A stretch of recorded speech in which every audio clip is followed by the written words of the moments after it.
Okay, so I think you all have seen. I'm not Linda.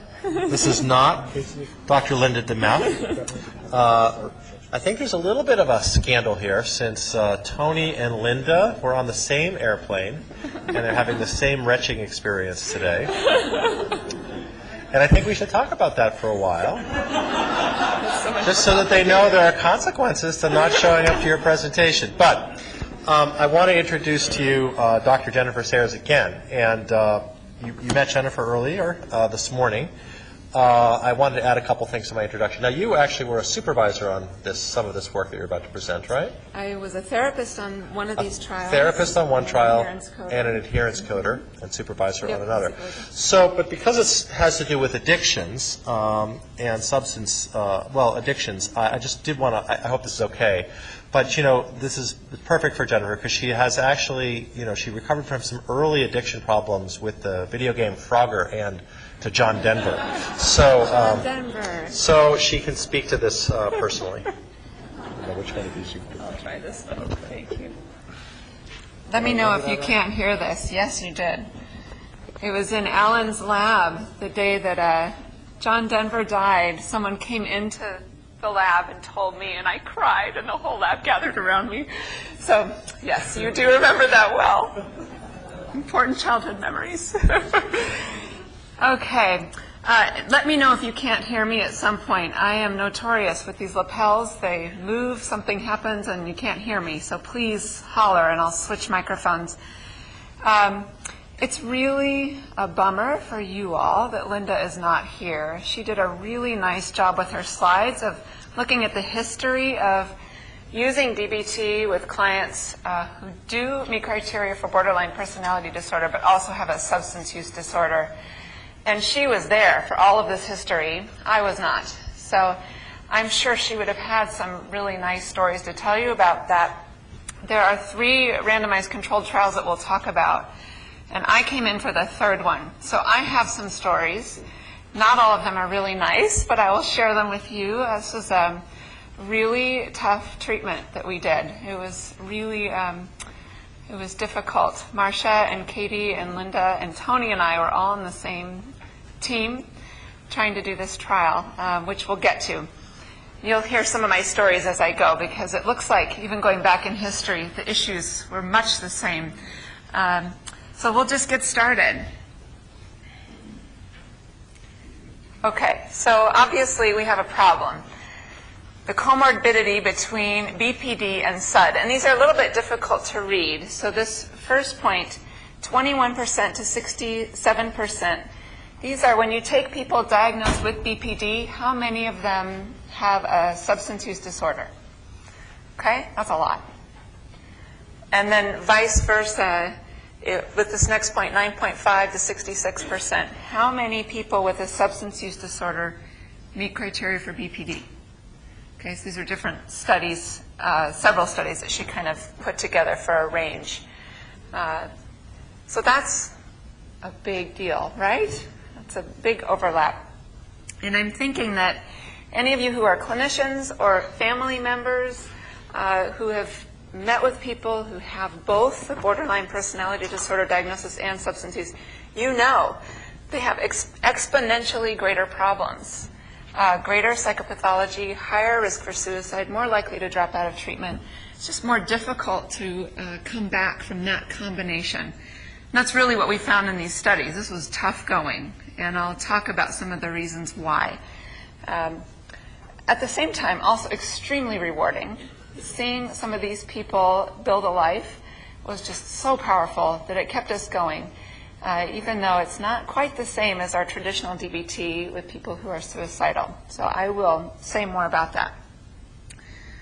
Okay. So Linda included this slide. This was a longitudinal study, 40 years, published in 2010. And I just want to point out a couple of things. So my heart skipped a beat when I read these numbers. On the first point, so the BPD suicide rate is 9%. Okay, that's high. It's a little scary. But look at this next point. It goes up to 38% if they're an alcoholic and not an AA. And I thought of how many clients of mine abuse alcohol, and my heart did change. That's greater than 1 in 3, so that's very frightening. Okay, now I'm assuming, this study was not looking at DBT, I'm assuming that having them in our treatment is a protective factor, but it still makes me really nervous. Look at the best outcomes, see the one in blue, abstinence from alcohol and drugs, which is not what we've got with this population. The poorest outcomes, I looked at these and thought, yeah, those were my clients in this trial. Invalidating environment, a lot of stories about cruel parents, 1 night in jail, antisocial futures, yes, yes, yes, yes. So that's, I think, a good reason why this is tough to do.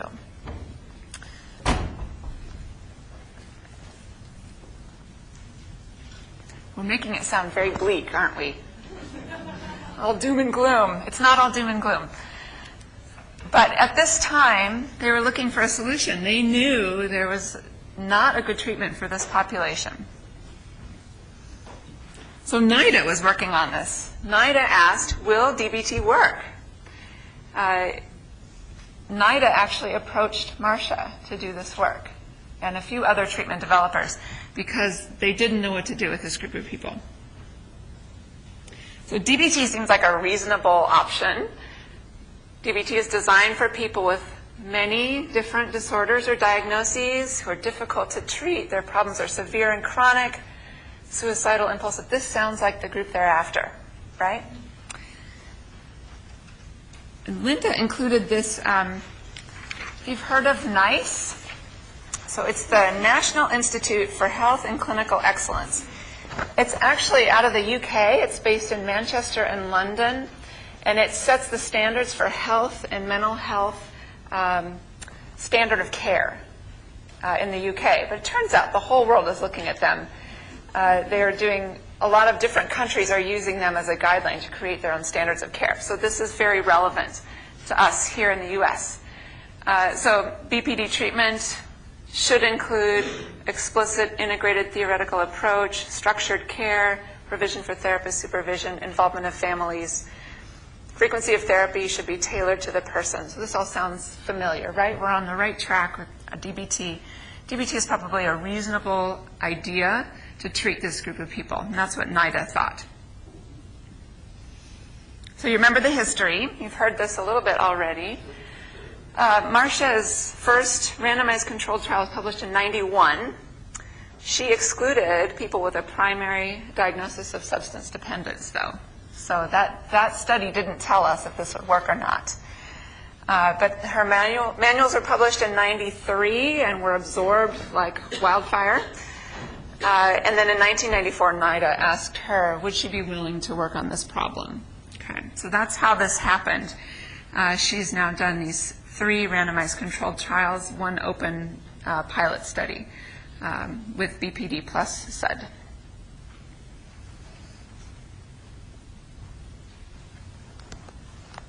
Okay, so way back then, Linda and Marcia and a group of people were saying, well, what do we need to do to change DBT? And it turns out it's still DBT. And you'll see this at the very end when we talk about all these modifications. But I just want to warn you, when I teach this, sometimes people are very disappointed. They think we've got some new magical thing that's going to fix these clients, and we just don't. It's DBT. There are some changes in emphasis, but it is still our beloved treatment. So the good news is, a lot of you know how to do this already or are learning how to do this. It's the same treatment. On the other hand, I would say that the group of us, we were mental health clinicians, and we were trying to treat this new population, and boy, did we have some lessons to learn. We made a few mistakes. So I would also say you need to know this group well. And we had people come in and train us. We had some substance people come onto our team, but we still made a few mistakes. Okay, so here's what we observed. And I think this is not accurately titled. I don't think the word initial belongs in there. We still felt this so much in the most recent trial. So we were coming in as people used to treating people who are suicidal, met criteria for BPD, and very common along with that would be a tight relationship with a therapist. So they would want to please us, they would do things to earn a phone call, that type of thing. They would really want to join with us. Not always, but that's very common in traditional DBT. And let me tell you, we learned very quickly this was not true with our BPD and SUD population. It was a really rude awakening. They don't fall in love with us. It's my mission in those first few sessions to get them to fall in love with me, and I truly fall in love with them.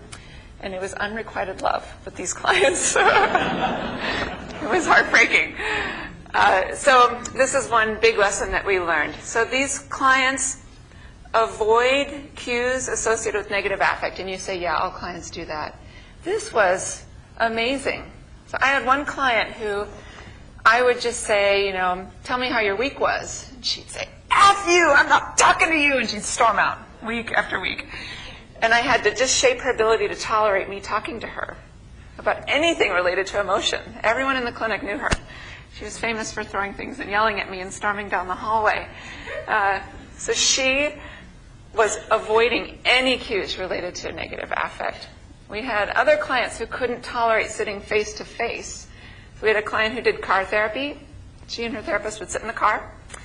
We had one who did bike therapy. That was Linda's client. Linda brought her bike every week, and they rode up and down the Burke Gilman or around campus. That's the only way he could talk to her, looking straight ahead, not at her. So this is different than our other clients. And here's where the heartbreaking part comes in, where they don't attach to us. They, instead of regulating their emotions by calling for skills coaching or by checking in with you or thinking about you, they use drugs. So they solve the problem immediately and actually much more effectively than we could ever do as therapists. So we have a hard time competing with that. So if my client becomes distressed out there in the world between sessions, she uses. I never know about it. She doesn't call for coaching. Nothing changes. This also means that they're falling out of contact with me frequently, which then means that I am demoralized and apathetic because things aren't changing.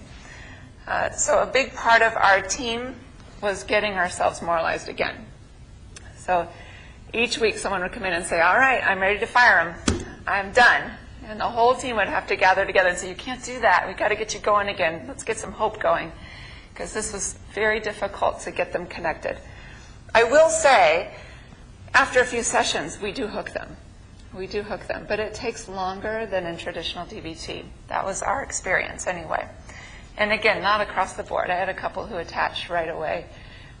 But just knowing this helps you go in and not get demoralized after 2 sessions when they still really don't like you and don't care if you care at all. And finally, they don't have as many positive social supports to rely on. So they are returning to a drug culture. And that drug culture can spot them and grab them at any time. They change their clothes, they walk on a new street, they still get asked if they want to buy drugs. I don't get asked if I want to buy drugs anywhere I go. Somehow they know that I'm different from them. So the culture grabs them and pulls them back in. And you know, one of Marcia's favorite stories to tell, I'll repeat for her, having to do with lessons learned. She would go into group and she would say, you poor people, you're so tired. You must be just out working so hard. I feel so bad for you. When actually they were nodding off in group. And it took her several weeks to realize, like, oh, that's okay. They told me about that in the training. So, you know, we were just learning early on. We were learning about this, what opiate dependence looks like.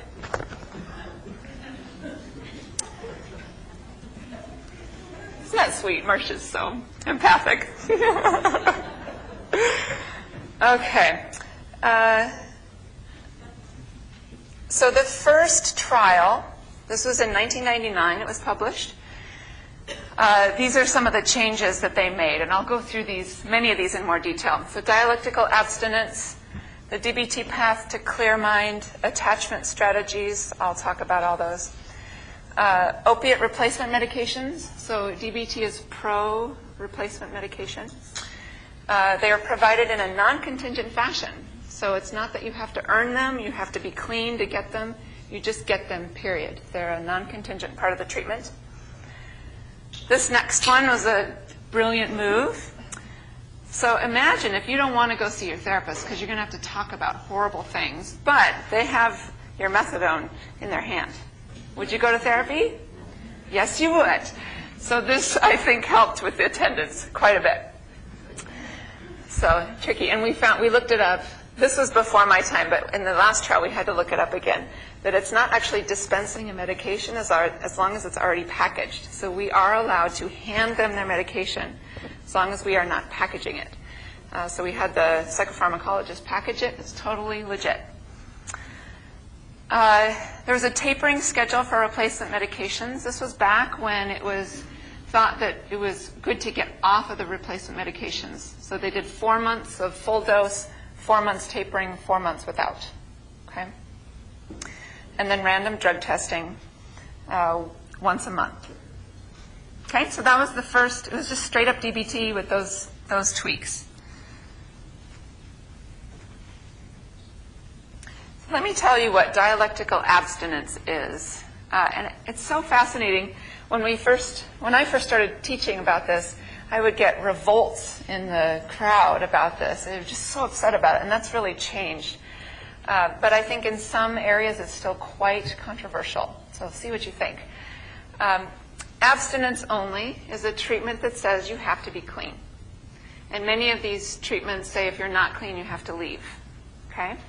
So a lot of the places I've tried to get clients into over the years will say you have to be absolutely clean or you can't come in. So it's an abstinence-based treatment. And you could see a lot of reasons why you would do this, right? The pros to having abstinence focus, abstinence requirement, is that clients hold on longer before they crash. Okay? They're able to stay clean longer. The problem is if they do, I don't know if I'm not stepping on a wire. You'll get me doing all sorts of superstitious things to keep the screen going. We'll see what I get shaped up to doing. The problem is if they stay clean for a long time and they really put a lot into it and they're, pushing really hard, this is really important to them. If they do slip, they fall hard, and that's called the abstinence violation effect. So that is a downside to having an abstinence-only model. And Marcia is very aware of this in designing this. Now, the harm reduction model is saying you don't go for abstinence. You just decrease the damage you do when you use. And this is, needle exchange is a harm reduction model. It's out there quite a bit, but very controversial. I think even still, a straight harm reduction model is pretty controversial. So the idea here, I should say, so harm reduction you might use more quickly, but people who use harm reduction can get clean again much more quickly because they aren't so devastated as they are if they were shooting for abstinence. So the harm reduction model would teach them how to get clean again as quickly as possible, okay, and minimize the damage done. So this might mean a conversation saying, okay, so if you did use, how do we get you to use the minimum possible? It's safe stuff that you're using and you get clean as fast as you can. In an abstinence-only model, you would never have that conversation. They would believe that that was giving the client license to use. Okay, so I like to think about this as what airlines do. Okay, I practice every time I read how to do the water rescue, and I know where my life jacket is in the plane, and they run me through this practice every time. That does not mean the pilot has license to crash the plane, right? It's a just-in-case measure, and that's how we're doing this. So the important point here is this dialectic is not 50-50. It is just as needed. You are abstinence until the moment you need harm reduction. And you're in harm reduction for as briefly as possible until you get back to abstinence. So that's what these slides are saying.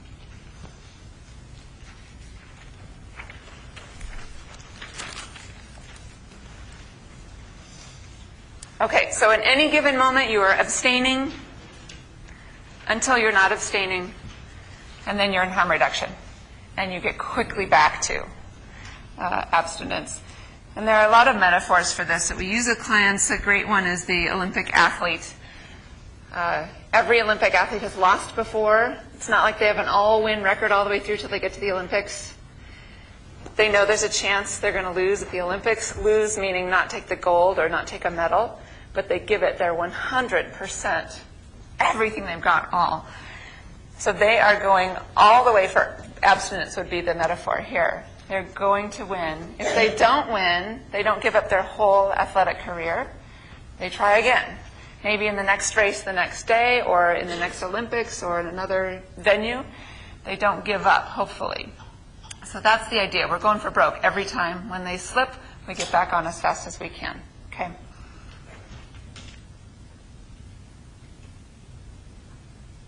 Okay. Now this is a skill we added. The idea got coined way back when, but it really got fleshed out later through these trials. So I'll give you kind of the way it stands right now. And you should know this treatment is still a work in progress. We learned a lot even in the most recent trial, and we tweaked a bunch of things. So it's not set in stone, I wouldn't say. But the idea is, just like the minds of wise mind, emotion mind, reasonable mind, you have addict mind. You can imagine what that is. Your mind is ruled by the addiction. Think of your caffeine addiction or your chocolate cake addiction. You're not making totally rational decisions. You're just kind of ruled by, I'm walking by that fridge, I know what's in that fridge, I'm going for it. Rather than being very logical, I know I shouldn't do that, that's not on my diet, that type of thing. That's addict mind. And you use this language with your clients, they get it, like that. They know exactly what we're talking about. The one they're not as familiar with, there is a term for it in AA. I believe it's pink cloud, but somebody correct me if I'm wrong. Yes, thank you. Clean mind. So clean mind is when you're clean and you think you're done. You're invincible. You've got it made. You don't have to work on this anymore. You're done. So that's a dangerous spot, right? So this is my client saying, well, I've been clean for 2 weeks, so of course I can walk on Broadway. Broadway's where they buy all their drugs. No, that would be clean mind, thinking that they're invincible and can do anything just because they've had some time clean. So clear mind is the synthesis. Clear mind is being clean, feeling strong about that, but knowing that addict mind is around, still in there, and could get you at any time. So the idea is to stay clean, work hard on it, enjoy it, but also know that you need a plan for when addict mind shows up.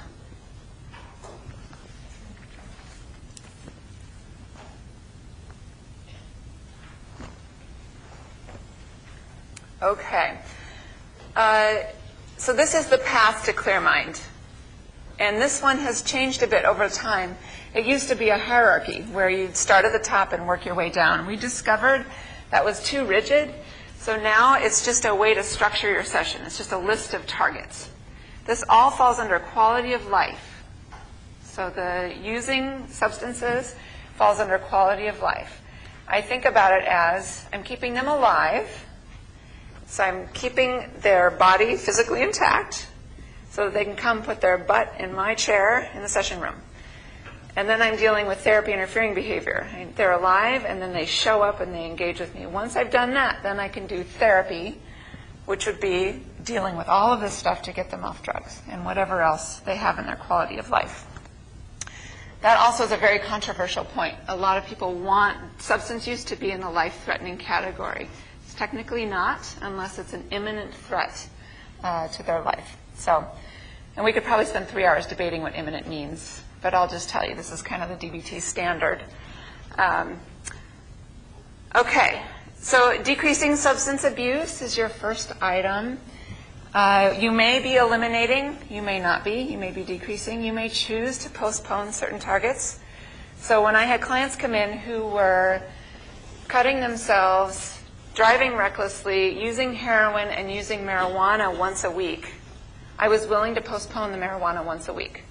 I didn't go for total abstinence. I'll come back to it, especially if it's causing problems, but I've got a lot of other stuff to deal with, so put that off. So you're really having to make some decisions about how to target. Decreasing physical discomfort from abstaining. You ever notice these clients have problems with pain? They've messed up their pain regulation system. and I actually had some dental work done last week, so I'm now having more empathy. I have a little toothache. And all of my clients had toothaches. I think every single one of them in the opiate trial had toothaches, and they couldn't tolerate it. So the first little hint of a toothache, they call the dentist. The dentist says, of course, let me prescribe you some opiates. Every time. Drive me crazy. But that was a big problem, physical pain of some kind, and their teeth, for sure, were a big problem. And also withdrawal. They had a phobia of withdrawal. The first little hint, little glimmer somewhere in their body, boom, they'd go use. They just can't tolerate those sensations. So that was a big target. So we used some of the mindfulness strategies for chronic pain from Kabat-Zinn, please skills, distress tolerance skills in that department. Talking to their dentist. There are other options. They may not work quite as well, but it's really important in building their life. Okay, urges and cravings. So the first thing I do with urges and cravings is I just educate them. What is an urge and how does it work? And I use the metaphor of my daughter when she was 2 years old. Okay, so we were in Target, and we're going down the escalator. We have a big fancy 2-story Target. Going down the escalator, at the very bottom of the escalator, she goes spread eagle on the floor, screaming when she was 2. And so people come down the escalator and they look at me and they step over her. And they go about their shopping. So my daughter's spread eagle is an urge. Okay? What do I want to do to this urge? Do I want to give her whatever it is she's screaming for? That candy bar, that sweatshirt, whatever it was? Do I? No. What will happen? She'll remember that, and it might even escalate the behavior. Okay? So think about an urge this way. If I have an urge and I use, my brain learns if I have an urge, I get to use. Okay? And if I wait to feed that urge until it's really, really intense, and then I say, I just can't handle it anymore, and I use, what does my brain learn? It has to be more intense to get my attention, but it gets to use. And you can see this with the pain with these clients. Their pain would be more intense. If they had a rule in their head, I only use my meds when my pain is at an 8. Boom, 8. Of course. So getting them to learn this helped them to notice the urge and not act on it. And we have some skills and things we teach them to do that are basically mindfulness, observing. Okay, let's see. So this next one is really about removing means. It's very similar to removing means for a suicidal client. Removing the options, contexts, and cues to use drugs. And one of my clients, we called it painting yourself into a corner. So you catch them in a very willing moment. Later they will curse themselves, but they delete every phone number out of their cell phone. Or they just happen to be in that mood when they're in their session, great, jump on it.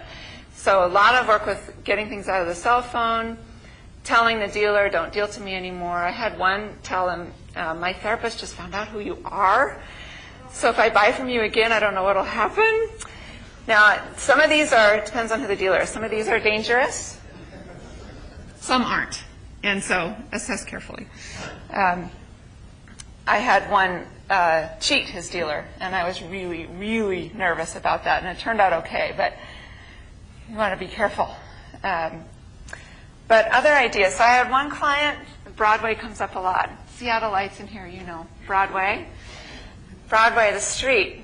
There's after hours, a fair amount of heroin on Broadway. So what he did, can't believe this, he walked up to the police officer, handed him his driver's license, and said, if you ever see me on the street again, arrest me. And he never went back again. So, yeah, success. It's very exciting. And he thought of that all on his own.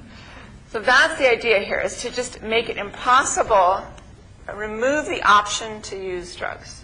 Okay? Removing the cues is also really important, and a little education here is important. Did you know how many people are addicted to caffeine, coffee? Fewer than I expected. Yeah, they're in denial. Oh, I love it. Did you know, so you know when you ingest a substance, your body immediately tries to counteract the substance to bring you back to equilibrium, right? Okay. When you see the coffee pot in the morning, your brain believes that the substance has already been ingested, and it counteracts, but there's nothing to counteract. And so you feel more tired. You have urges to use caffeine. Did you know that? Little tidbit. So if you teach your clients this, every cue they run into, they may experience sensations of withdrawal. Their body is counteracting something that's not there. So if you can get rid of the cues, if you can change the cues.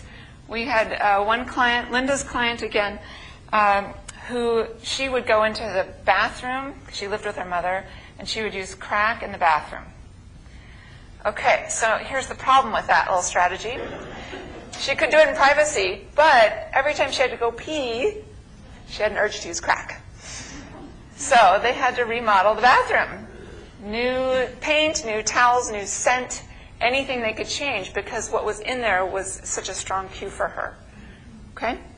So the idea is to change things around. Remodel the bedroom. I had a client remodel his whole bedroom, like move everything around, and then change his whole routine, because every moment of his morning routine had been building up to using heroin. So we just changed all that around. That does help. So that's this target here. Oh yeah, and just one other. These are these willing moments where they paint themselves into a corner. I had a teenage client, the worst drug history I've ever seen, and I've seen some drug histories. This was incredible. He said, I will never tell you the truth the first time you ask, but you ask me a second time, I'll tell you the truth. I'll never lie on the second time. So he didn't mean to tell me that. He just kind of let it slip out in a willing moment. But then I knew for the rest of our time together, I just asked twice. And he had kind of given in, so he had removed that option to use. So if you find some things like that where they're willing to give and you lock them in, it really helps a lot. Okay, capitulating or surrendering to drugs. This is just, putting off doing what you need to do, being passive. Of course, I can drive past that bar. I'm not actually going in the bar. It's very passive. It seems very innocent, but it actually can make you use. So. And then increasing community reinforcement of clear mind behaviors. So just making sure that they're in an environment that supports being clean. And this might include family members, partners, siblings, job, school, you name it. Where they sit in the NA or AA meeting, you just want to make sure they're in an environment that supports what they're trying to do. Okay, and then you reach clear mind. And again, this is not a hierarchy anymore. This is just a list of targets, things that will help structure your session and your work together.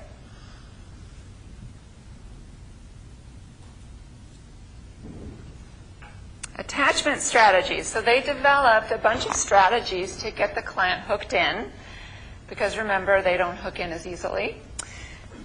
So we are not the reinforcer. It's very disappointing to find out. Now I want you to notice there's a dialectic here that DBT, on the one hand, you have to agree to enter DBT. You make a commitment. You do it willingly. It's a voluntary treatment. On the other hand, they are hiring us to help them get motivated because they don't know how to motivate themselves. That is our job. So on the one hand, we're really trying to pull them in and get them to do what we're trying to do. And on the other, we're not forcing them to do treatment. And it's kind of a tricky balance. But these attachment strategies are aimed at some of this, getting them hooked in to love us, to want to be around us. So we go pretty easy early on with these clients, not a lot of confrontation, not a lot of hardcore change strategies, lots of validation.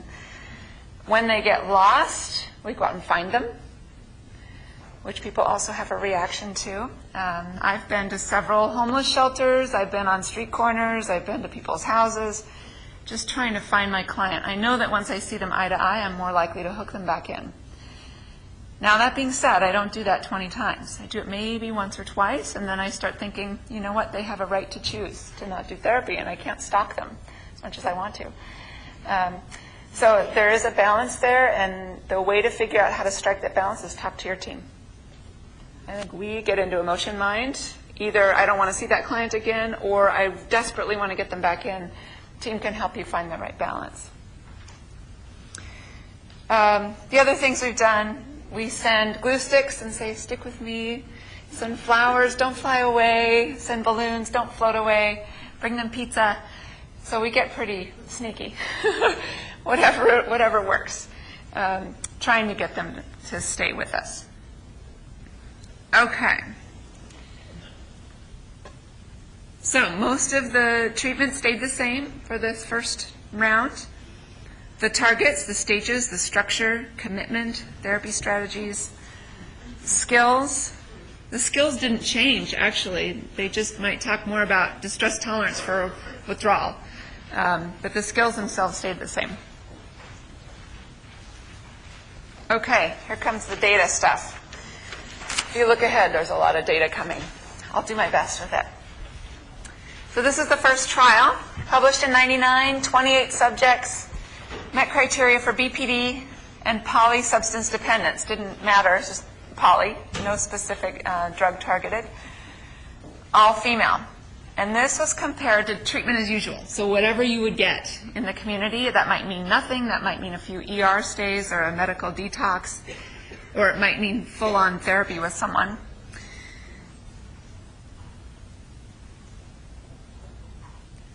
A couple of little mistakes here. You remember it was only opiate replacement for the first 8 months, and the last 4 months you were without, and it was only a 4-month follow-up. Right, and the year analyses on this one were not 3 times a week. I think Linda did a little cutting and pasting, and this is from another trial. So it's close, but not quite right. Okay, so a naturalistic control. DBT clients had less drug use, lower dropout. They continued their gains at the 4-month follow-up.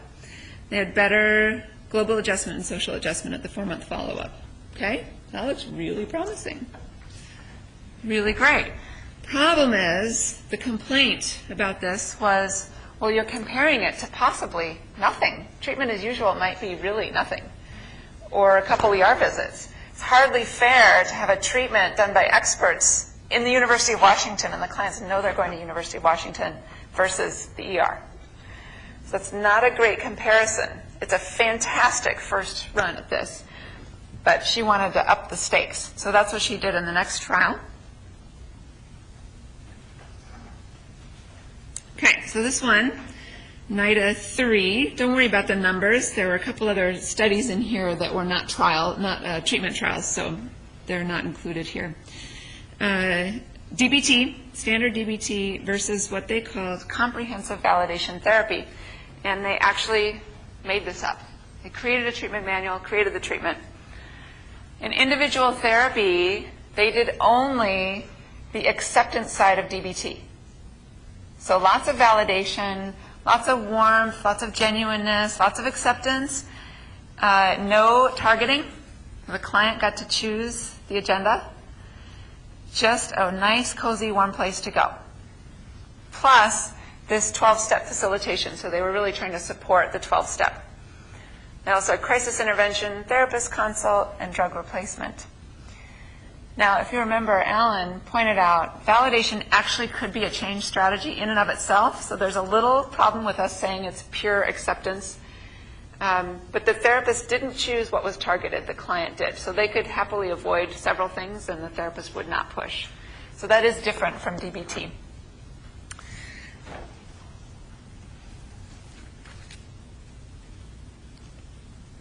Okay, so this was opiate dependence was the primary. They could have others, met criteria for BPD. And they're trying to figure out, is DBT better than another treatment, an actual treatment, not just what might happen by chance.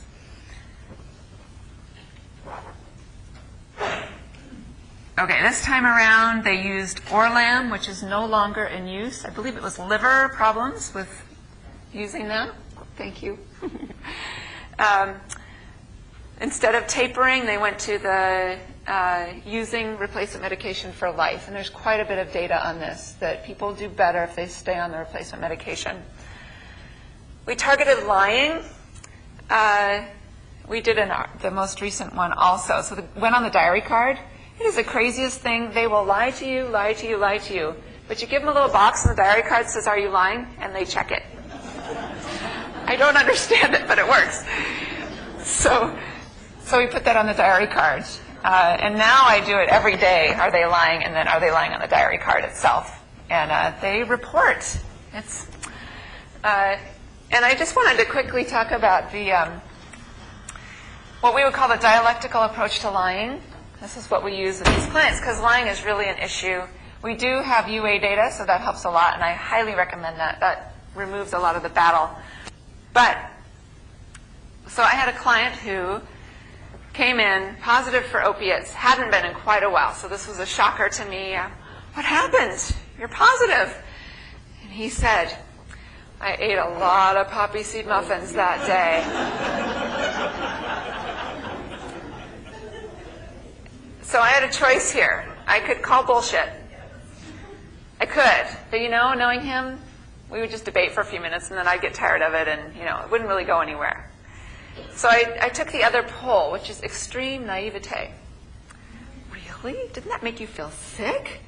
I mean, I can't imagine that would be healthy for you, and it's giving you a positive UA, and this is going to mess up the research. And I mean, now we have to talk about this, so let's target not eating poppy seed muffins. I'm going to put it on your diary card, and let's do a chain analysis right now. And he got so irritated with me. He said, all right, I used. Jeez Louise. So another approach is just being completely naive, believe everything they say. And it gets old. Lying to someone who just believes everything, it doesn't go very far. So they end up telling you the truth. So you can try either pole or some combination. But I remember that conversation well. Okay, we did more frequent drug testing, observed this time. Boy, did we get an education on how to cheat on UAs. Holy cow. There are internal devices that women can use to cheat on a UA. It's so amazing. We used arbitrary reinforcers. Yeah, some of you are saying, oh, I know what she's saying now. Yes. So using contingency management, so they got, instead of chips, they got little pieces of paper that kind of added up into a full picture, and then they would get vouchers for massages, haircuts, that type of thing. There's a lot of data behind that, by the way. It's a really important component to this type of treatment. And then they did 90 minutes of skills training and 30 minutes of one-on-one skills. So that's very different. I think they found that just didn't buy them much. They didn't do that in the next trial. They haven't done that since. And then a friends and family group, trying to get the family component in. Okay. What time do I need to be done by, Alan? Okay. Yeah, I can do it.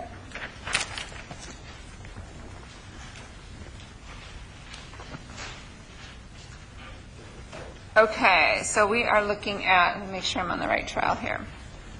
I mean on the right slide.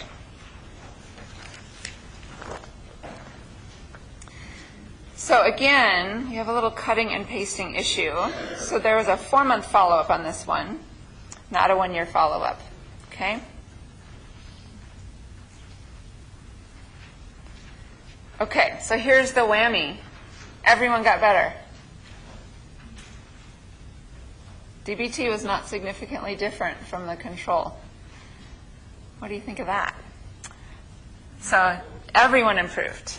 The validation people and the DBT people. And here's the double whammy.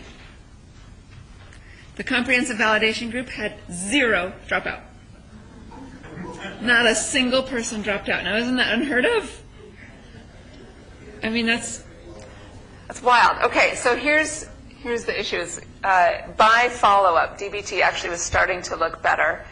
It looked like after treatment, the comprehensive validation people kind of held steady, and the DBT people continued to benefit from skills training. you'd need a bigger sample, so someone may repeat this someday. But what main thing we took from this is you've got to validate a lot. If you validate a lot, you hook them in faster, things move better, and they don't drop out. So that's the, you'll see Linda's big old take-home message is to add validation, a lot of validation. Okay, we're in the home stretch here. I'm going to tell you about the study that I was on.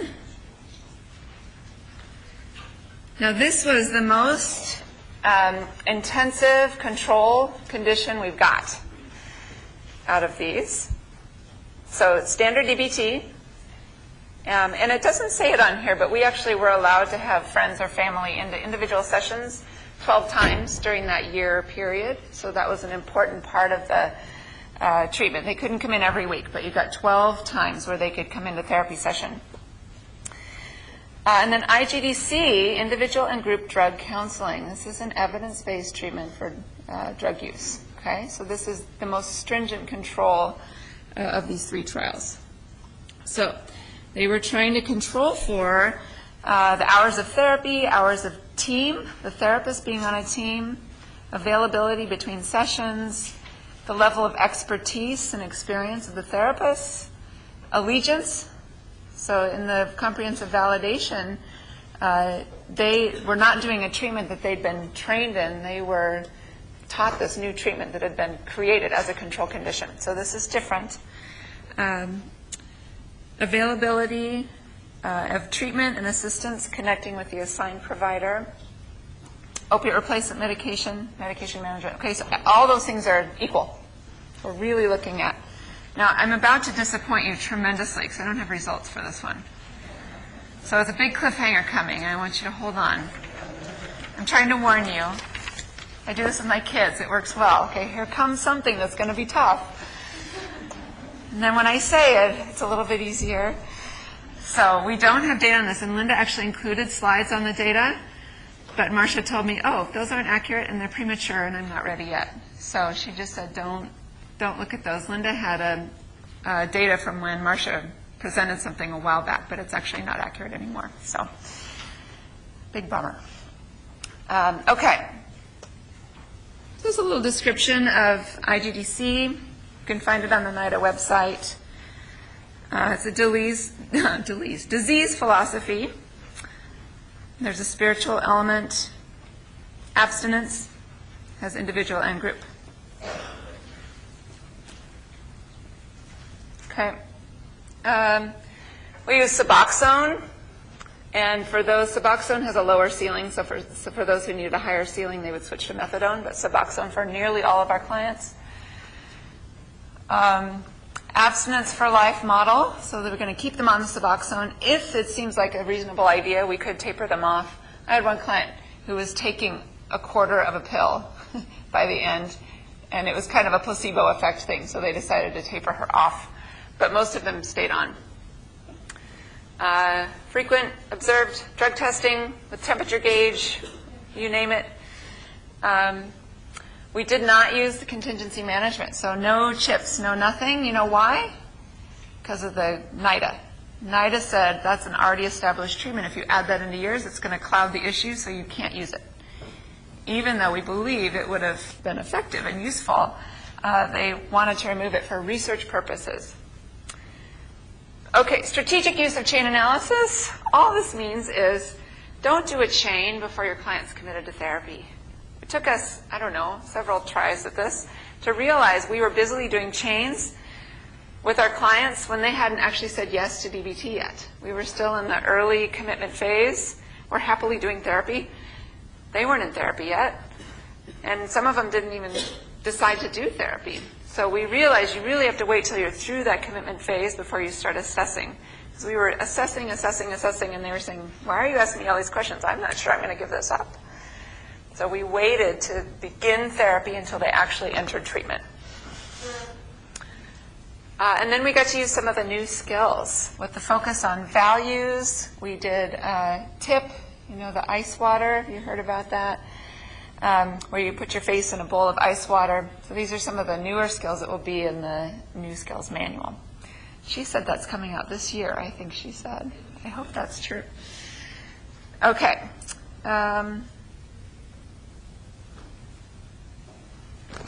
So sadly, this is going to be my last slide because I can't show you the last page.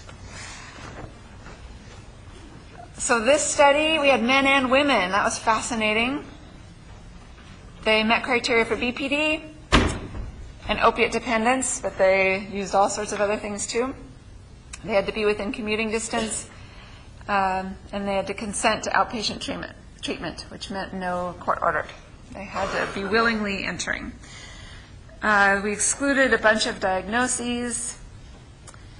Street homelessness. Do you know how hard this is as an exclusion? Because they had a home the day they signed up for the treatment, and then they came to see me twice, and now they're homeless, and now what do we do? So we ended up with several clients who were homeless at some point during the study, because we didn't know what to do. Kick them out? We can't kick them out. So we kept them, tried to get them housing. If they wouldn't discontinue current treatment, and if they weren't medically cleared to tolerate Suboxone, IQ under 70. Okay, so what I'll tell you anecdotally, this worked really, really well for some of these clients. Amazingly well. I had one client who cleaned up her entire life. I mean, it was just like a miracle. And called me a couple years later and said she'd gotten a small inheritance. She had her own place. She was just doing fantastic. Others, I don't think this was enough time. I think it was too short, and we had to end at the year mark no matter what. And I just don't think it was enough for them. And there were definitely a few people we just couldn't hook, even in the beginning. They just weren't ready. And I felt different than the suicidal clients, where most people we can hook and at least see some progress. This felt different, but not hopeless, for sure. And what Marcia said yesterday still holds, that it seems like DBT is useful because it targets the substance you're targeting plus other mental health issues. It seems to be useful for people with multiple chronic problems. So that's where I'll leave it. I'm sorry that we're not going to go over these, but Marcia is analyzing as we speak, and we should see some more results on this most recent trial. Okay, thank you.